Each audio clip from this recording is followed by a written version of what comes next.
యాదాద్రి భువనగిరి జిల్లా వంగపల్లి ధాన్యం కొనుగోలు కేంద్రాలు రామాజిపేట ప్రభుత్వ గోదాములను రాష్ట్ర మంత్రులు కెప్టెన్ ఉత్తమ్ కుమార్ రెడ్డి, దుద్దిల శ్రీధర్ బాబు, పొంగులేటి శ్రీనివాసరెడ్డి పరిశీలించారు. రైతులకు రాష్ట్ర ప్రభుత్వం అండగా ఉంటుందని, చివరి గింజ వరకు ధాన్యం కొనుగోలు చేస్తామని మంత్రి ఉత్తమ్ కుమార్ రెడ్డి స్పష్టం చేశారు. ఇప్పటికే 57 లక్షల మెట్రిక్ టన్నుల ధాన్యం కొనుగోలు చేసి రైతుల ఖాతాల్లో 10,000 కోట్ల రూపాయలకు పైగా జమ చేశామని తెలిపారు.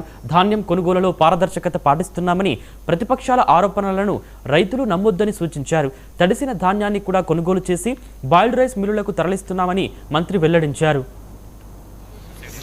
తెలంగాణ రాష్ట్రంలో 8,575 ప్యాడీ ప్రొక్యూర్మెంట్ సెంటర్స్ నడుస్తున్నాయి. లాస్ట్ ప్రొక్యూర్మెంట్ సెంటర్ వరకు కూడా, చివరి గింజ కొనే వరకు కూడా ఈ ప్యాడీ ప్రొక్యూర్మెంట్ కొనసాగుతుంది.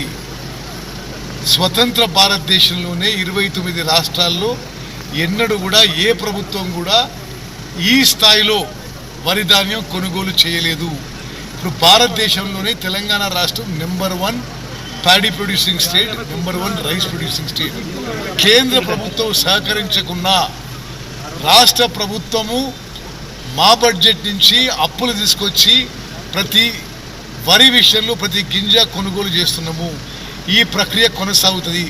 తడిసిన ధాన్యం కూడా ప్రతి గింజ ఎంఎస్పీకే కొనుగోలు చేస్తాము అని స్పష్టమైన హామీ ఇస్తాం.